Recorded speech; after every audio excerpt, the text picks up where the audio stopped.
All right, folks, I think we got everything going here. We're going to dual stream live to Instagram and to Facebook today. So I am syncing the streams. We're getting it all going. Audio and video check. All right, folks, I think we got everything going here. We're going to dual stream. All right, enough of that. Enough of that. Okay, I think we're ready to go. Let me fire up Instagram here so we can get that as well. And we are going to get after it today. This is going to be a good show today, everybody. All right, here we go. We got things rocking and rolling here in the war room. It's a beautiful, crisp, cold Saturday morning. This is the Ask a Painter live show. It's a weekly live Facebook show where I use my over 3 decades now, over 2 decades. I'm in my 29th year of experience as a craftsperson and a business owner to answer any questions. And this is not a one-way street. This is not a lecture. I learn from you guys just as much as you learn from me. We're only here to share perspectives. Every single thing that you are struggling with in business, every question you have has been answered by somebody else. And this is a forum for people to exchange that info. I also, today's show, it's going to be all about SOPs.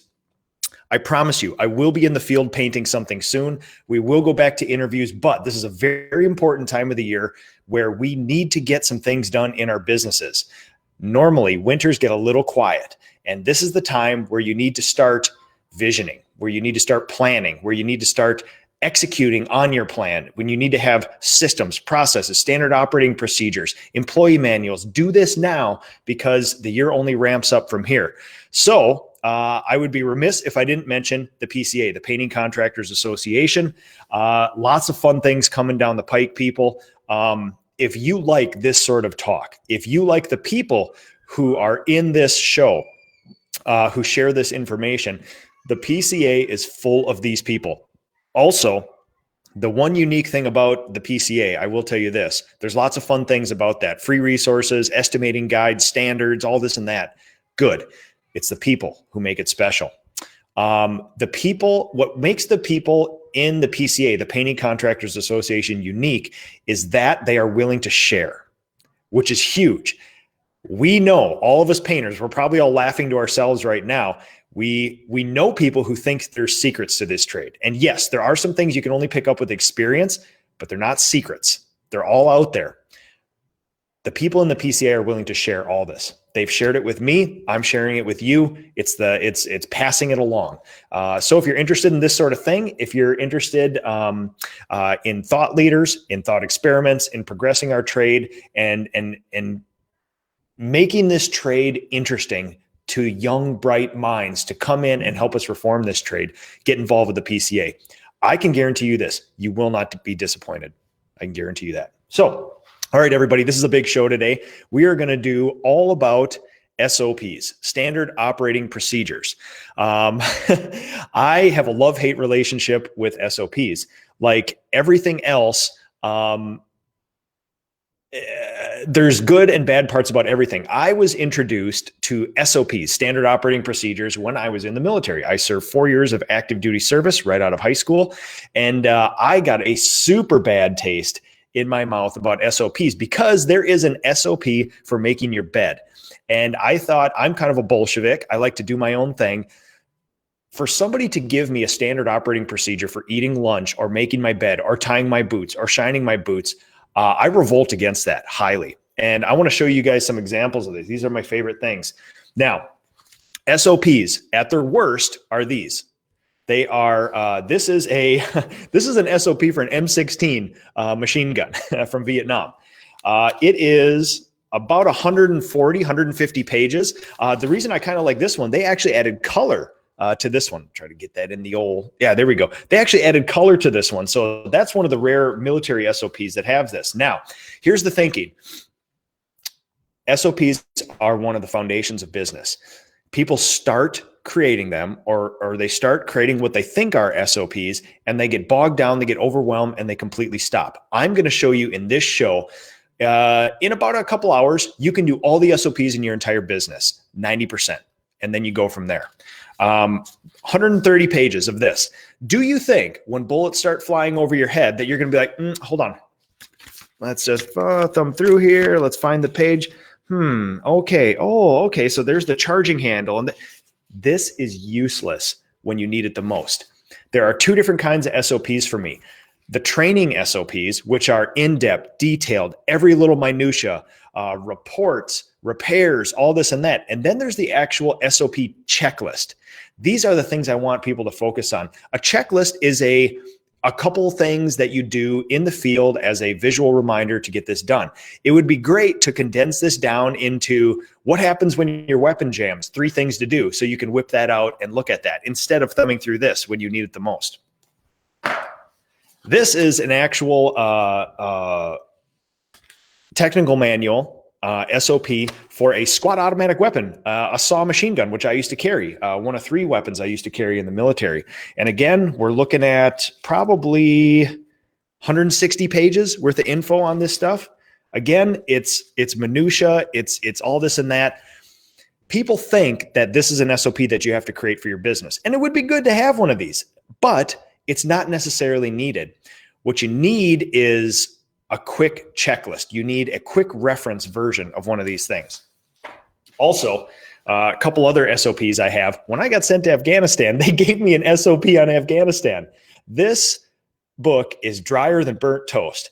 And it's about 20 years old, and I'm sure it's completely tone deaf now and completely unusable. But again, when you're going into a country you've never been before, they talk about a different religion. They talk about the countries there. They have a beautiful color section on lots of landmines too, landmine identification too. So there's a very interesting sort of like SOP sort of thing. And look, they even have, different temperatures and stuff there. So again, SOP, look at that sucker. That is thick, hundreds and hundreds and hundreds of pages for an SOP. This is not what you need for your business. Another one of my favorites, last one, and then we'll get to it here. Army Survival Manual, Field Manual. Do you think this is useful in the field? No, it is not. This is something for training purposes only, because when you need it the most, you probably don't have this. And in a survival scenario, you probably don't have much. But again, super detailed about edible plants, poisonous plants, snakes, things like that. How to make a little raft for yourself. So I'm telling you, that's my introduction to SOPs. Nothing turns me off more than that right there. I am not interested in having a manual on edible plants for a scenario that I do not wish to be in. So here's what I'm going to do today. I'm going to go through and show you guys the 2 different forms of SOPs. I will also share with you these how-to guides. I have 2 visuals, how to make an SOP checklist, how to make a full SOP. And then I will share those with you if you email me. I also give you some examples of my SOPs, so you can take a look at those too. So I'm going to do a quick screen share here. And you guys will want to be on Facebook if you want to see this stuff here. Before we dive in, I'm just going to go quick, make sure we're not, lots of people watching on Instagram. Thank you guys. I love this stuff. I will also stay on. And let's see, we will answer any questions about SOPs or anything else. As always, if you want to talk oil primer, we can do that too, but I'm going to get through this stuff first. So number 1, how to make an SOP checklist. SOP checklist is a quick reference guide for the field. Basically, this is how I do it. I promised you guys yesterday that I will show you how I did all the SOPs in about 3 hours for my business. I was introduced to Traction years ago, and Traction is a way of organizing your business, a way of having an organized way of progressing your business as well. And one of them, after you have down a vision and some core values, you have to have a proven product and a standard operating procedure. So I sat down and I said, oh my God, standard operating procedures. I was thinking about these Army field manuals and stuff like this. And I was like, you know what? I don't have time to write a book on each one of these things, painting a wall, painting cabinets and things like this. So how about I just make a quick reference guide and start from there? How I work best is I'm a revisionist, which is I write something down and then I add something to it, and then I add something to it, and then I add something to it. A lot of people love to call themselves perfectionists, and I do not like perfectionists. Perfectionists always use that as an excuse for getting nothing done. They say, well, if I can't do it perfect, I'm not even going to start. And I will say, never let perfection stand in the way of really, really good. So I'm going to walk you through how I made all my standard operating procedures. The reason I was able to do it in 3 hours is because I have proven products. Over decades, I learned how to paint. I learned what paint goes where, how to put it on, all the different scenarios. So basically, I was just regurgitating from my head. Every single business owner, minus a few, knows how to paint the things that you're selling. Just write down the basic steps. That's all an SOP is. Here we go. Number one, as you walk through this checklist here, have a proven product, a proven process. If a process produces a reliable result each time, it's worthy of creating a standard operating procedure checklist so that knowledge and experience can be standardized. SOP checklist. This is the one for easy field use. This is the thing that's a one-pager you give to your people, you train them on, and then you reference it. The next slide that we're going to do is how to create the full SOP.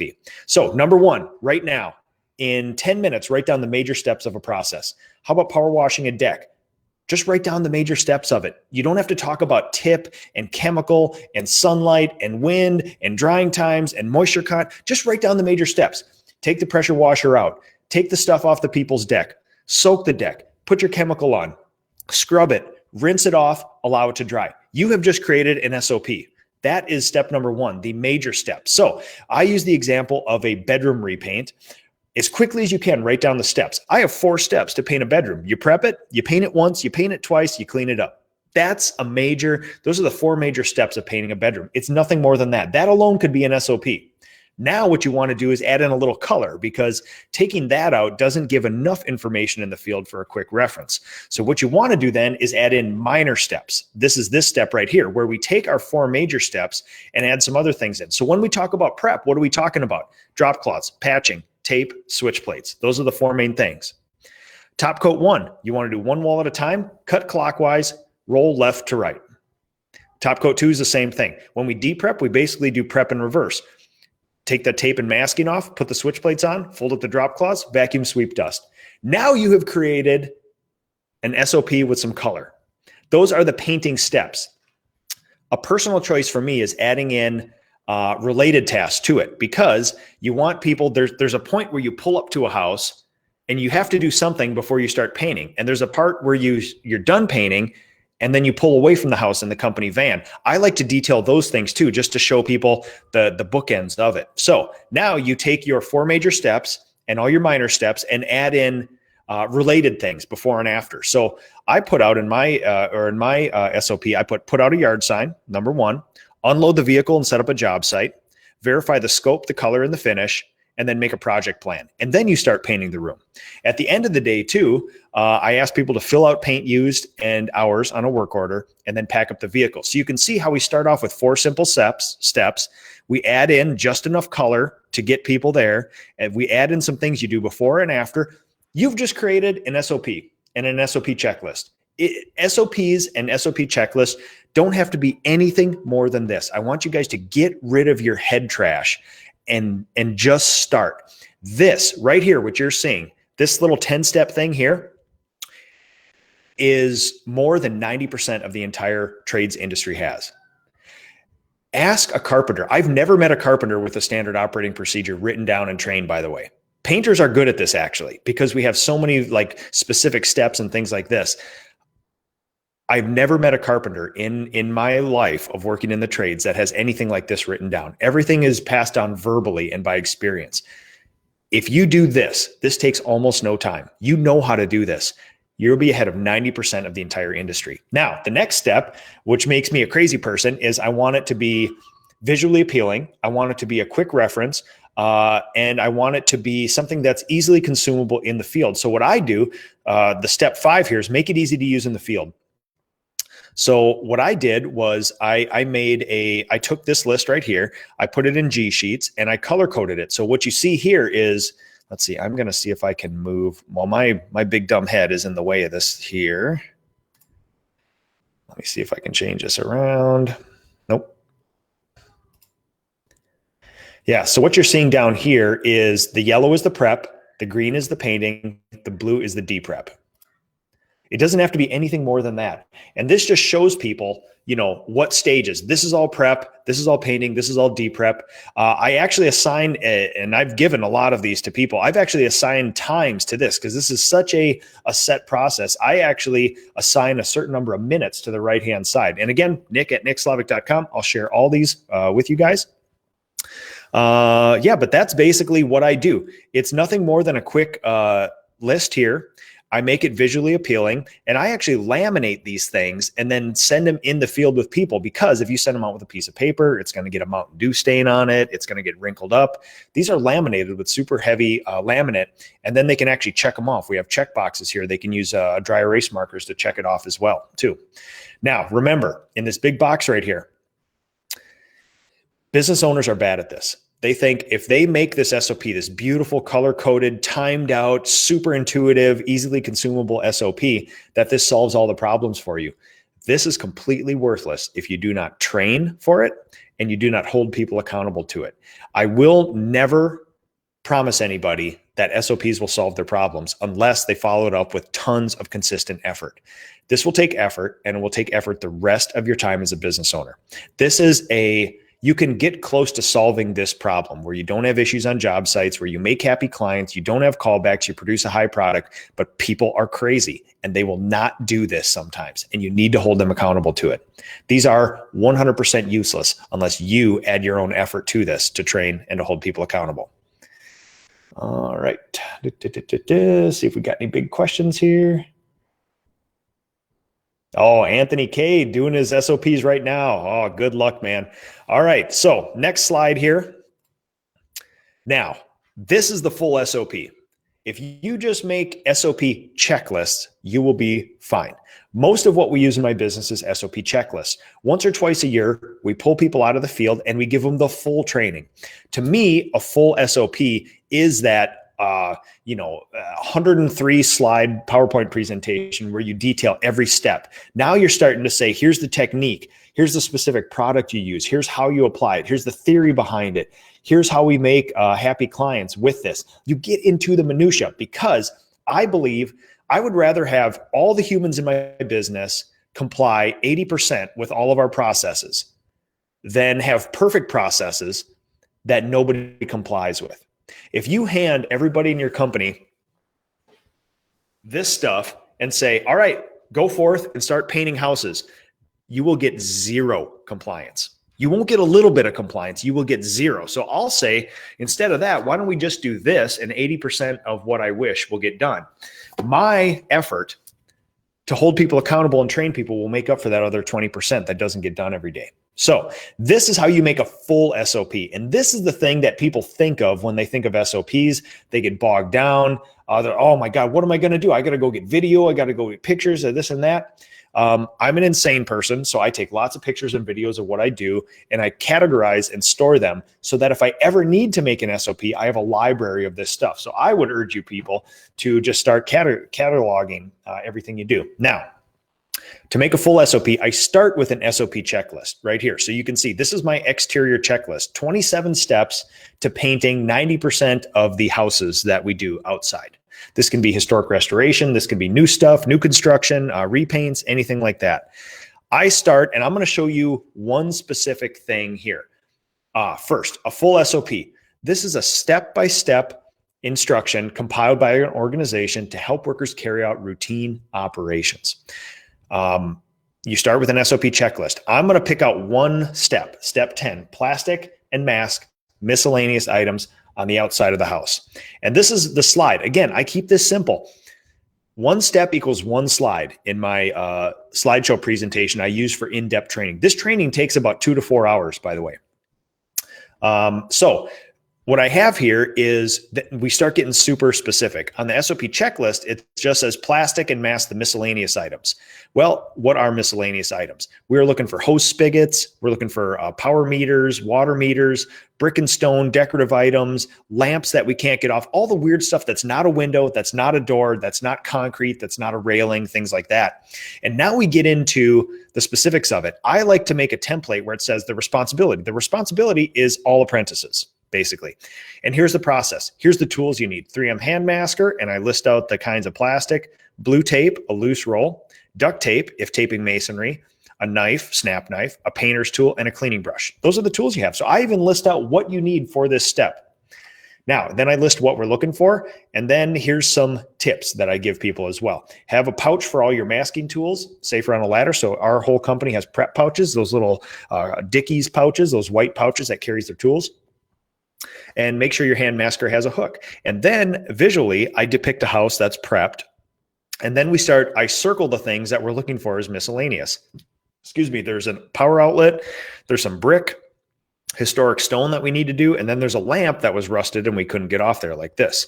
So yeah, that's basically what we do. Now, again, completely useless. You can put in hundreds of hours into these things and it won't be useful unless you actually train and hold people accountable. So I've actually included how I train and how I hold people accountable too. Training. There is a universally accepted sort of process of training called Doragi. It is demonstrate, observe, re-demonstrate, assign a task, goal set, and inspect. Generally, that's pretty good. So what I like to do, it's kind of like the Army thing, the crawl, walk, run sort of thing. You demonstrate the task. So I physically show people the full training for this stuff, and I show them what it looks like. I show them videos, I show them pictures, and then I do it for them and with them, and that's the observe step. So then they can kind of see, okay, I have a picture in my mind of what this looks like.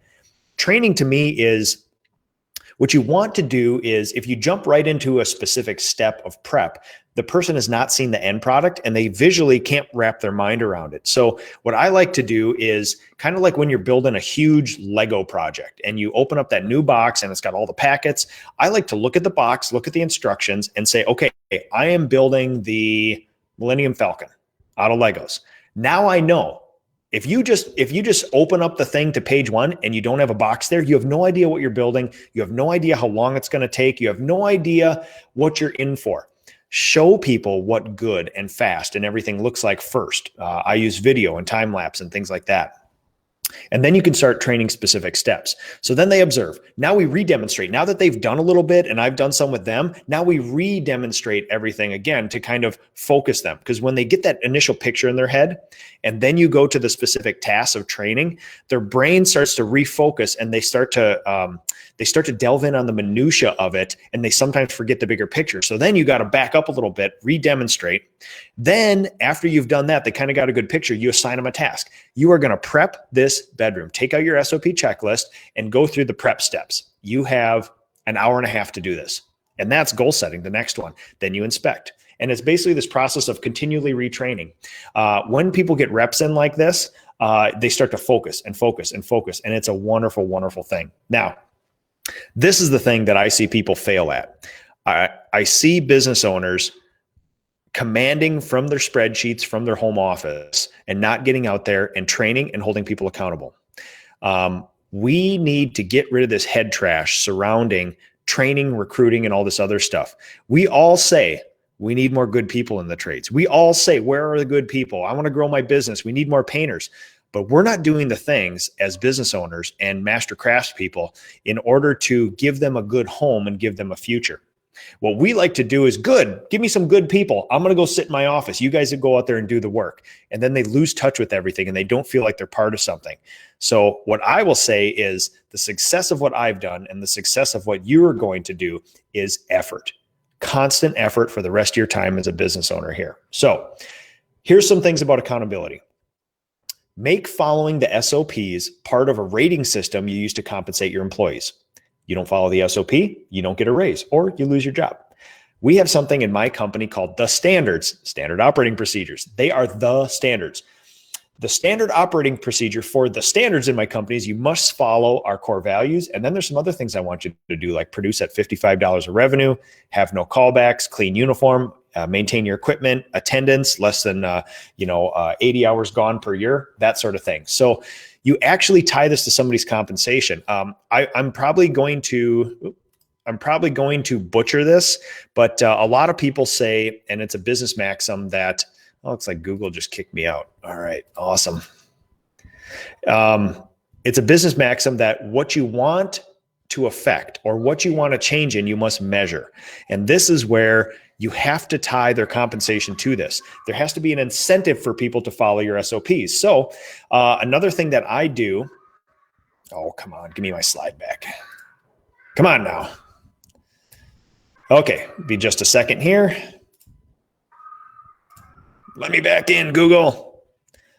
It's a good time to reboot, Google, right when we're in the middle of a live feed here. Okay, so we'll go back to this. Okay, so the idea with accountability is it's something you just have to train your mind to say, this is something we're going to do. It's going to take effort. I actually block out time in my schedule 3 to 4 mornings a week where I get in the field. I take my laminated SOP. Oh yes, kids, distance learning is going real well back at there. I think it's wrestle time. So yes, I take my laminated SOPs, I get in the field, and I walk onto a site and I basically take it out and say, okay, step 1, where's the yard sign? And if they didn't put a yard sign, then we say, stop what you're doing, stop painting, go out there and let's put a yard sign in. And then we go to step 2, which is set up a job site. If they didn't set up a proper job site, we go do that right now. It's over and over and over again. You drill this. And pretty soon, what I hear my employees saying is, oh my God, we saw Nick's van pull up. Oh, get the yard sign, that thing. It's compliance. 4 times a year, I sit down with every single person in my business for an hour, and we rate them on following the standards. One of them is following the SOPs. And we'll basically give them a numerical rating, 1 out of 10. If you ask me for a raise, all I'm going to do is pull out the standard and say, how well have you followed the SOPs of this company? Are you using mini rollers when that's not something we do? Are you not taping woodwork when we tell you to tape woodwork? It's very simple if you hold people accountable to stuff like this. That's the goal of it. So, okay, let's see. The one other bit of advice that I could give is we must, and this is something I have written down and remind myself, you must not have a punitive relationship with your clients and your employees. I see this all over Facebook and Instagram where people, somebody asks somebody, hey, can you paint my cabinets? And all of a sudden we're like, whoa, hey here. I'm a pro. I'm usually the highest priced. I'm booked out really far. I'm not sure if I'm a good fit for you. What's your budget? It's like, no, listen, somebody just asked you. They're curious. Help them. Don't take an adversarial or punitive stance towards them. Same thing with employees. The goal of an SOP and the goal of me holding them accountable to it and the goal of me reviewing on it is not to fire them or find fault in what they're doing. It's to identify areas that we need training on. I am the keeper of the culture in this business. I'm also the master crafts person. I am also in charge of training. Now, we have trainer Tina, we have trainer Parker now, we have a whole bunch of other people to actually do day-to-day training. But the big macro view of training needs to come from me. The standard needs to be set. I need to be out there and I need to show people what good and fast is. I also need to hold them accountable to it. Do not take a punitive stance with your painters. These should only be used to identify ways where you can help them win. If somebody's having trouble taping, you don't say, well, I guess you're not going to get a raise next time. You're not doing taping very well. I get out in the field and I say, I'm going to segment out about 2 hours of time tomorrow, and I'm going to be there with you. I'm going to strap on my prep pouch, and I'm going to show you all the ins and outs of taping. Good. That builds culture. That builds esprit de corps in your business. And that is a wonderful, wonderful thing. So, all right, let's get to some questions here, and then we'll move on. My son's actually having a birthday party today, so I'm going to get ready. We're actually going to be doing some painting in here, group painting. So, all right, folks, again, I will give you these 2 how-to guides. I will also give you some examples of my checklist. You email me, nick@nickslavik.com. Again, all I ask for is a review. If you don't like me, leave a bad review. I don't care. Just review Ask a Painter. It is insanely helpful. There are 65 people watching right now. That is a large amount of people to be watching a live stream. That's because Ask a Painter receives a lot of views, a lot of ratings. And in turn, we mess with the algorithm and it goes out to more people. So thank you guys. Everything I do for the industry is for free. All I ask in return is maybe a review here or there. So, all right. Oh, good friend Christian. Here we go. Let's see. Let's go through here. Oh, Gustavo. Hey, man, how's it going? I always thought about the same about perfection. Agreed. Ryan, vacation in Vegas. Yeah, man. Hey, listen, I'm the same way. Like your body clock gets going, and even on vacation, listening to Ask a Painter Live or watching Ask a Painter Live, good thing. I get you. Exactly how I feel. Overwhelmed and shut down. That's exactly it, man. There's some things that I still encounter, like end of the year financials, where it's like you just got to get that head trash out of the way, strap in, and just get after it. Okay, here we go. This is where the fun starts. Christian, what happens to a business owner has moved being able to get out there in the field, but needs to put this stuff into place? You could say we'll do it, but I assume he or she can't. There's a place where that may not be possible. What can the business owner behind the desk do then? All right. So let's change this up a little bit. I would always urge you to be able to at least show people this sort of thing. If you can't, you have to be reliant on other people. So I'm reliant on trainer Tina, on trainer Parker, and now even Brandon, our shop manager, who's doing a little training in the shop to do this stuff. And if I did not have them, it would be me. Now, I'm telling you best case scenario. The way to make apprentices into craftspeople the quickest is to have a master craftsperson work with them every day, shoulder to shoulder. If that is not possible, you're going to have to do intermittent training. You're going to have one person who knows what they're doing in order to show them so they can get a picture, to set the standard for it. And then you're going to have to basically do lots of extra accountability, and you're going to have to ask them what they need. And you need to observe them. Even though, Christian, you may be a desk jockey now, kind of like me, what you can do is still go out in the field and hold them accountable to the SOP and ask them where the gaps are in their knowledge. Or when we make a project plan, we actually time out the different steps. The standard in my company is maybe hour and 25 minutes, hour and 15 minutes to prep a bedroom. If it's taking them 3 hours, you need to walk through the steps with them and say, where's the faults in this? Christian, you know enough about painting and you're a good painter yourself. You can do this and you can assist them. You can say, well, here, let me just show you how to patch real quick. You don't have to get there and paint a whole room with them, but you know what you're doing. You can get out there and show them little bits and pieces. All right, Dave Pine, how's it going, man? My wife is becoming slightly concerned that our Saturday mornings include Ask a Painter. I'm sorry. But I do like the Saturday mornings though. So yes, everybody. So here's the deal. Ask a Painter Live lives in perpetuity on Facebook and YouTube. If you search Ask a Painter Estimating, Ask a Painter Patching, Ask a Painter Decks, Ask a Painter Color, all the shows are there. You can also go to the Ask a Painter Live page and just scroll through the videos there. There is a huge archive on YouTube as well. Look for Ask a Painter or Nick Slavic. All the shows are categorized by number. We have nearly 250 shows, almost 5 years of shows on there.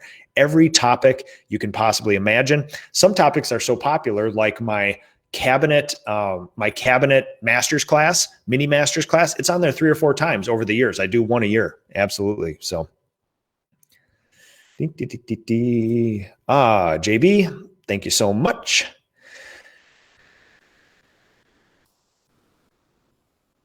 Oh, here we go. Doug, what procedure do you use to track job data? Doug, I would like to know specifically what kind of data you're looking for. I'm assuming you're talking about paint and hours. That's the thing that we look for. I can actually show you an example. We use things called jump sheets. It's a proprietary little sheet that we use. Pull this up here for you. For people in the field to actually track hours and labor. So this thing does a couple sneaky things.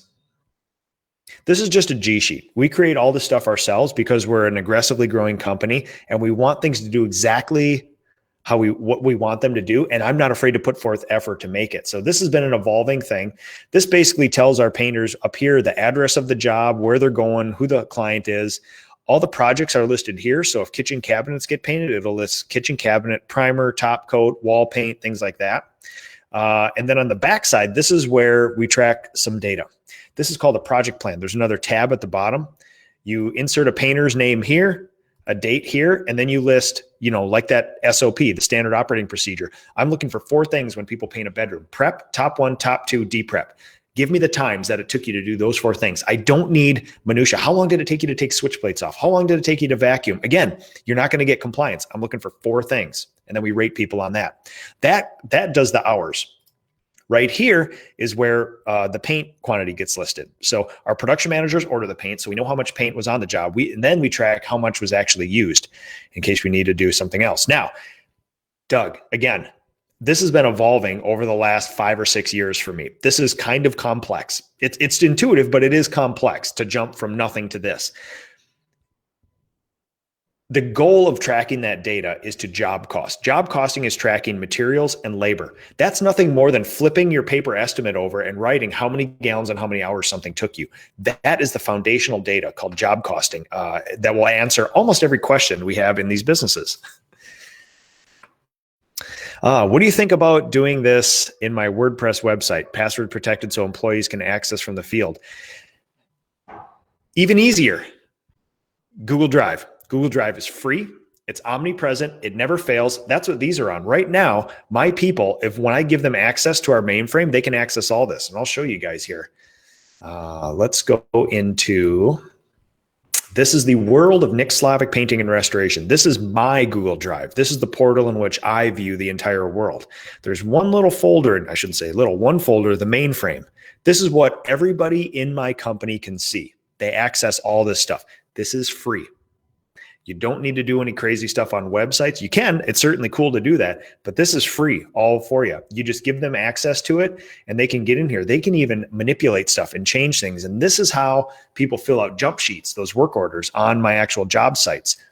They access Google Drive from their phone, free, and they just type in numbers. So here is, let's go back to, here's all our 2021 projects. So you can see, I'll show you an example. This is all the projects we did in January. Let's take this one right here. This is the completed jump sheet for this project. This is a done and done thing. It looks like it took Shane and Alex, the equivalent to about 2.5 days, maybe give or take on and off. Down at the bottom here, look at this. You'll recognize these. On tabs, there is my SOP. So even though they have laminated ones, there is also tabs at the bottom here. We have them for ceilings, we have them for trim, we have them for cabinets, all down there. And these are accessible easily by every single person in the company. Kevin, I'm bringing on my older son in May. He will be the 3rd generation. Hey, congrats, man. I'm currently working on SOPs for him. We have recently grown, so the SOPs will be great for everyone. Yes. And I would also get his input on those as well. I would also get all the input of your employees on them as well. That is a very good thing to do. So I want to show you guys something here. Where is...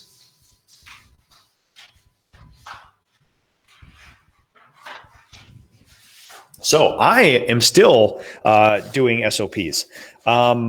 We started carpentry and drywall about a year ago, and we have enough data, enough experience now where we can actually create a new SOP for drywall, the Nick Slavic way of doing drywall and drywall repairs. So I actually sat down for about an hour with my head drywaller, and we basically listed out all the things that I've observed and that he is mentioning from the field. Now, again, this is infinitely complex. This is a popcorn stripping process like this.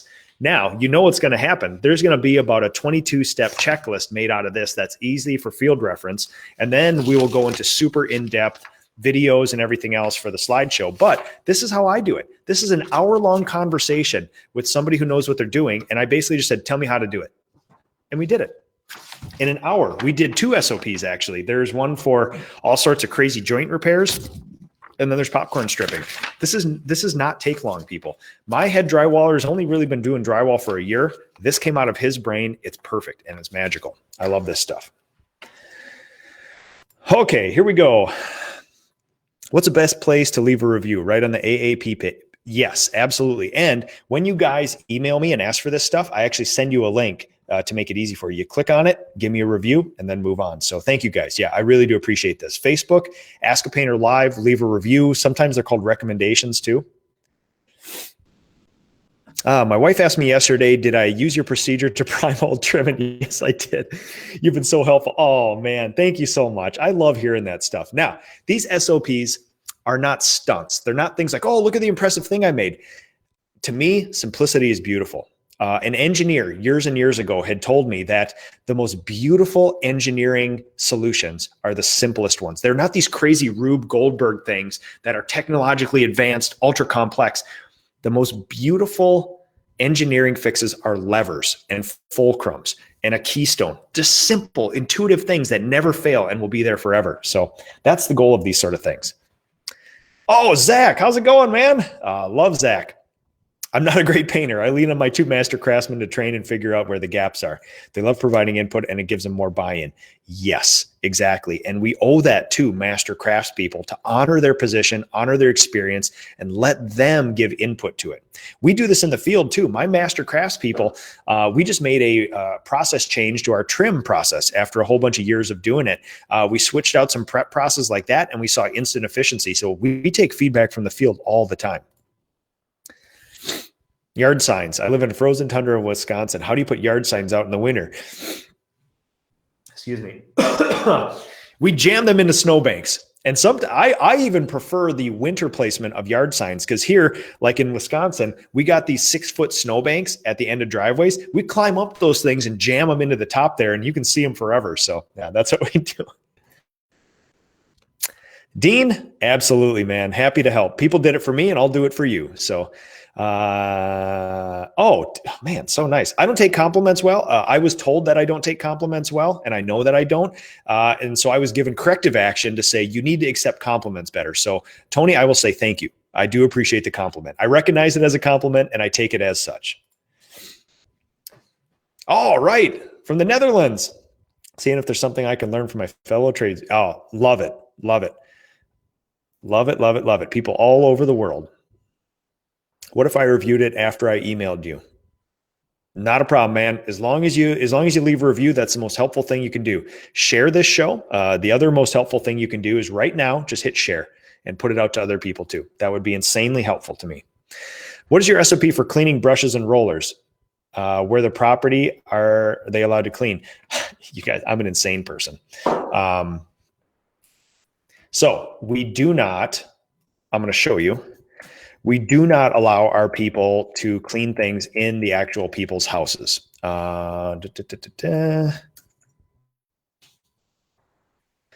We tell them to, we wrap them up and clean them back at our shop, or sometimes my painters even take them home and punch in and clean them there. I have a video on how to clean rollers and brushes the right way. So I have been told that this thing is a little ASMR thing. It's a thing where it's got those nice sounds that give you a little serotonin blast like that. And I've also heard people putting this on in the background. Come on now, play for me. Putting this in the background of their office, and it's a soothing running water sound and cleaning brushes. And my internet is not cooperating. Come on, peoples.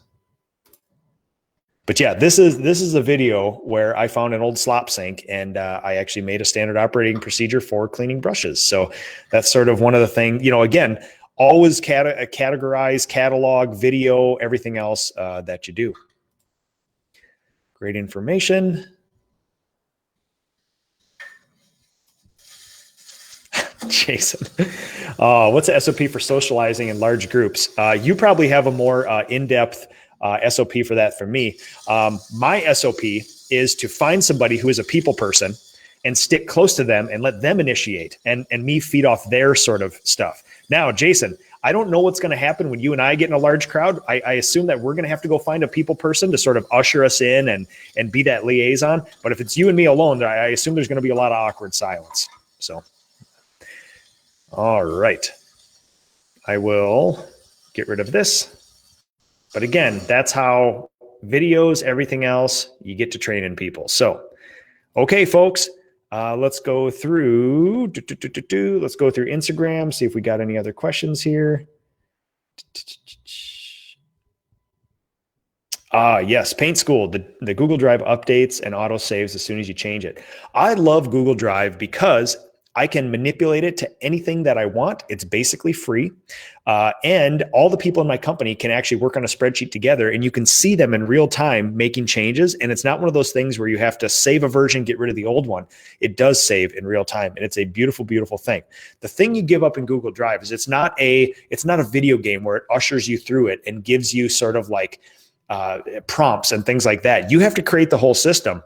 But when you do that, you can create it exactly how you want it. So listen, there are insanely good software packages, CRMs, estimating softwares, enterprise suites for trades businesses, and they're fine. Every single person says it's good, but it doesn't do this. My Google Drive does all that, but I have to do it. You supplement cost and ease with your own effort, and that's sort of the way I do it here. To professionalize our industry, we need to attract the right people to it. Good core values can be applied to any career. What do you think makes a good candidate, and how do you use DISC for hiring? Fresh paint. So number one, remember a couple shows ago, I told you I gave a checklist out for the things that need to happen before you even hire. So I will say, number one, I'll talk about candidates. You must be a professionalized business yourself. You must have all these things in place before you bring somebody on. Otherwise, it's disaster and it's chaos. What makes a good candidate is a core value match. My core values are trust, number one, constant improvement, discipline equals freedom, produce, and quality always wins. I look for that in people. Now, it's hard to sometimes judge when people come in like that, but the good thing is we have a core of some of the most beautiful, thoughtful, hardworking human beings in my company, and it's easy. You're either one of them or you're not. And if it's not a hell yes, it's a no when we bring people in now. A wrong core value match or somebody that brings in MPC, mass personal chaos, will ruin your life for probably 18 months and may even ruin the lives of your other people. So now I have to be protective of the people who are already here and already doing the good work and share my core values and things like that. So yeah, a good candidate, basically, there are some clinical things. You have a driver's license, you're within a close distance of where the work is, because driving will always be an issue. You have somebody who's optimistic, who's happy and excited about their future, like that. People who are bummers and wet blankets are going to bring your company down. DISC profile. I don't use DISC profile to disqualify people. I look at it to say, what type of things are we going to have to do to make this person happy? What communication style, what type of training? On a standard DISC profile, a high D will learn very quickly. I have a couple high Ds that work with me in the summer, college kids, and I basically hand them a laminated SOP and I say, can you figure this out? And they said, yeah. And then for the whole summer, they figure it out on their own. There are people who are a little more analytical who would not thrive in that situation. They need lots more training. They need lots more hand-to-hand sort of instruction. Not good or bad. You just have to know that when you get to people. And a DISC profile will sort of give you an indication of that. What the DISC profile does not do is tells you about mass personal chaos, MPC. So somebody can look really good on a DISC profile and be a complete dumpster fire when they actually get in there. All right, back down here. Thank you for the comment, though, by the way, and the question. Nick, you're a people person. Yes, that is not true. If you look at my personality profile, I should be locked in a closet somewhere, only doing spreadsheets and things like that. There are two interesting things in a personality profile, natural and adapted. Natural style is, okay, instead of people, let's talk about this. I have adapted a very interesting style.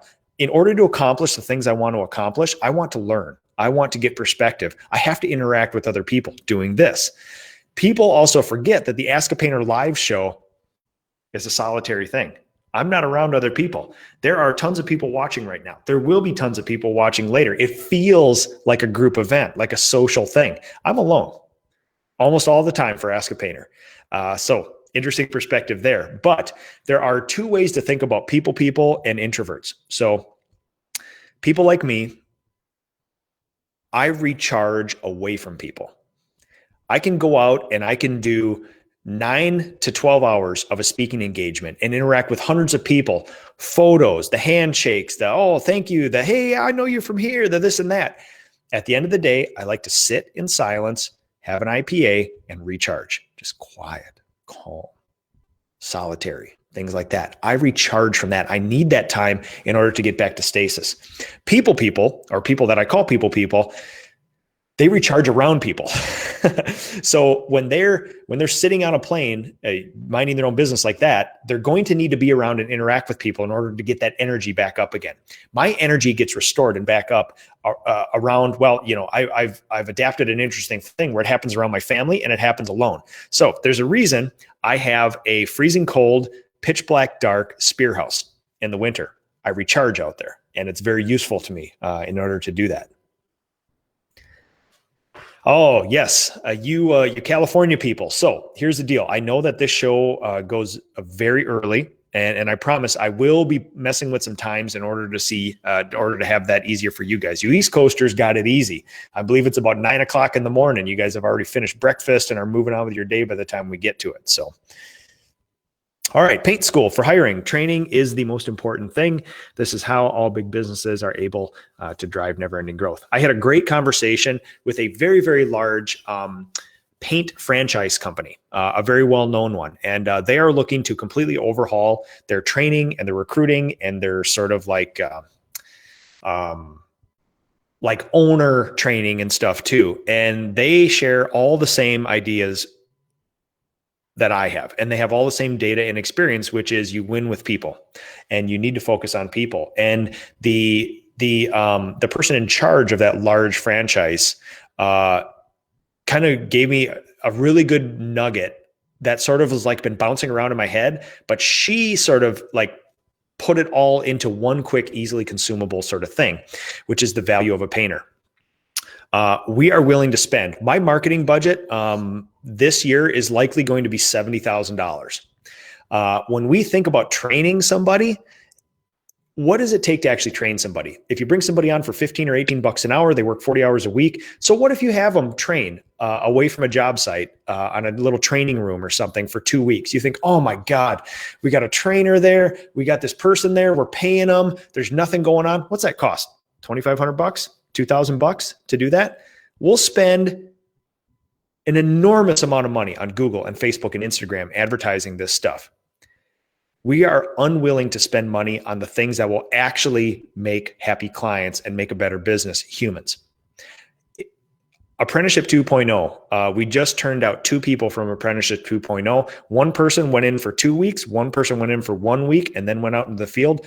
Total cost of training, maybe we got $3,000 or $4,000 into the whole thing. And we turned out 2 insanely good people who share our core values and who can actually paint. We're willing to spend 10 times that, 20 times that on advertising to get jobs. We're spending money to get clients. Why aren't we spending money in order to foster our own people? That's a mindset thing. That's all head trash. And I love that thing. What is the value of a painter?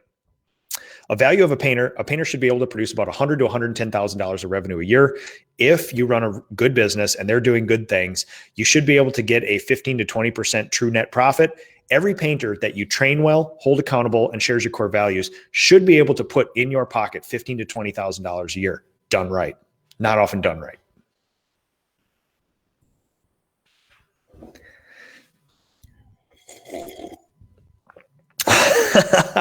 Mike, oh man, I love these questions and every iteration of them.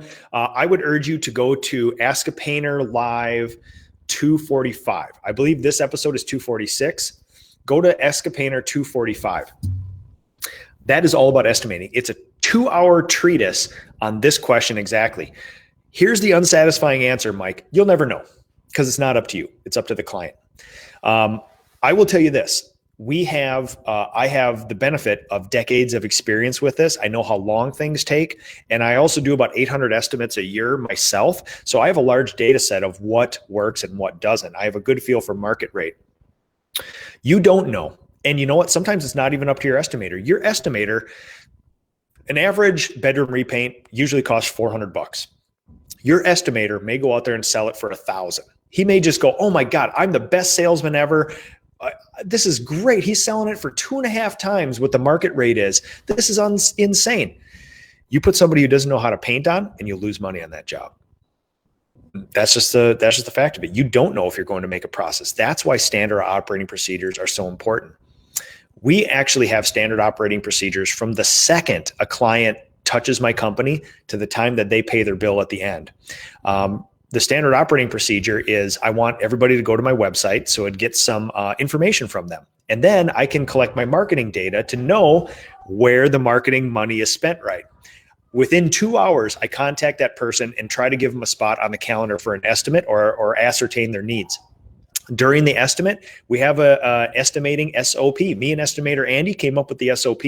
Both of us follow it. It's a set thing that we do in order to produce a high velocity, accurate estimate. We have a SOP for following up. A day or two later, we follow up with an email that says the same thing every time, just checking in, asking questions. Can we do this for you?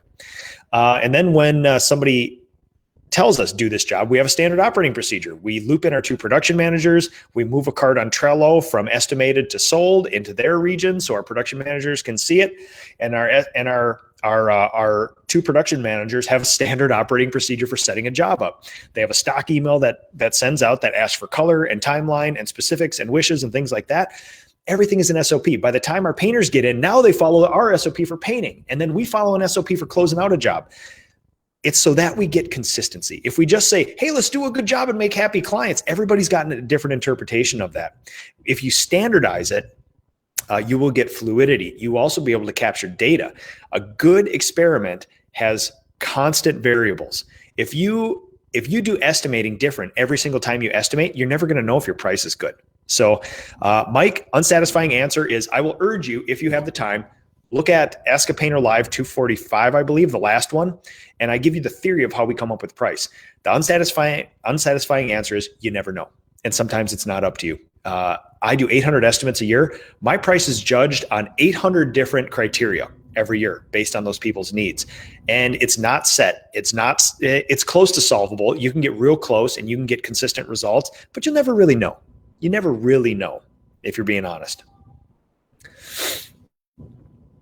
Do you have to hire people to make an estimate, or do you do it yourself? So this last year I hired an estimator, Andy, who's absolutely killing it out there because we just have a big enough business now where I can't keep up with the training and do all the estimates myself. So yes, we have somebody else helping out. Cynthia, how's it going? Yeah, so painting's the Wild West. On paper, there's no difference between me and some guy who will rob you, steal your jewelry out of your house, and do all sorts of horrible things like put cigarette butts on your sidewalk, not deliver what they said, ruin your house, and then, bill you more at the end. There is no certification for painters. There is no sort of inspection, like electrical and plumbers get inspected by either the town, the city, the state, things like that. There's nothing for painters. So it is the Wild West. And the goal of this show, Cynthia, and all the people who watch this show, you can see the comments here.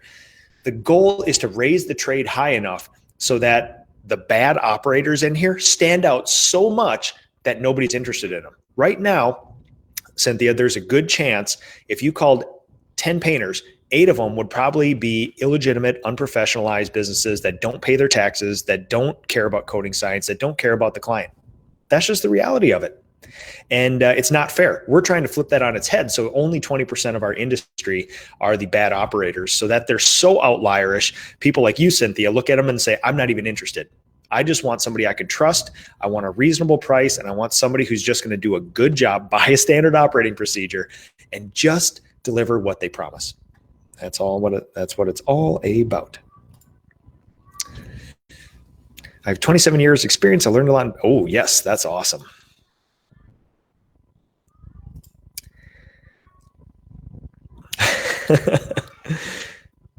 Oh man, Dave, that's so cool. All right. Oh, we got some people watching from Brazil. Bom dia, everybody. Let's see. Last couple things on. Oh, Holt. Love you guys, Holt. All right. I think that's going to be it for today, guys. Thank you so much. I do appreciate everybody watching, everybody sharing. Again, kindest things you guys can do, leave a recommendation, leave a review for Ask a Painter Live. This show is free. It will always be free. Everything that I give you will be free as well. Nick@nickslavic.com. I'll send you the 2 how-to guides for SOP checklists and for SOPs. I'll also send you some of mine. If you want some SOPs, tell me which ones would help the most. Cabinet, walls, trim, exterior, decks, all those things. I'm happy to help you out. All I ask people, give me a review. Make sure more people see us and share this live show for on your social media feeds. Thank you guys. Family time for me now. And you guys have a good rest of the day and the weekend.